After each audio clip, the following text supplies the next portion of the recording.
50,000 રૂપિયા થાય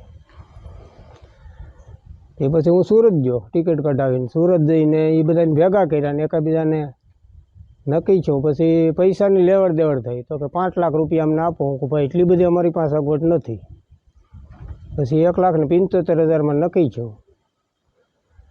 પછી કોઈ વકીલને કીધું વકીલને કે તમે ડોક્યુમેન્ટ બધા આપી જાવ ને તો અમે લખાણ કરી રાખવું કે લખાણ કરીને પછી અમે બપોર પછી જમીન ગયા તે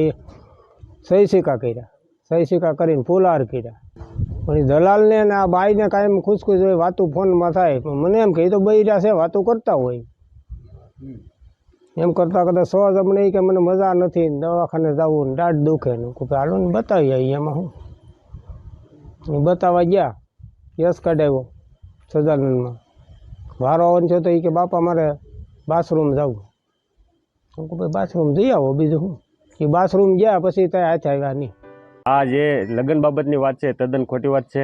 કે ભાઈ મેં પૈસા પડાવી લીધા છે 10 તોલા સોનું 1,75,000 એમાં તદ્દન વાત ખોટી છે. એ લોકો મારી પાસે આવ્યા કે ભાઈ મારા ભાઈને એટલી ઉંમર થઈ ગઈ છે કોઈ તારા દોસ્તારમાં કે કઈ લેવલમાં હોય તો અમને સગાઈ બાબતની હોય કે લગ્ન બાબતની હોય તો કરાવી આપ. તો મેં મારા દોસ્તારને ફોન કર્યો કે ભાઈ તો કોઈ છોકરી હોય તો બતાવો. તો મેં આ એકબીજાને રૂબરૂ મળાવેલા છે. હું અહીંયા ગયેલો નથી, હું અહીંયા જ છું. મેં કોઈ પણ વાતમાં હું આવેલો નથી.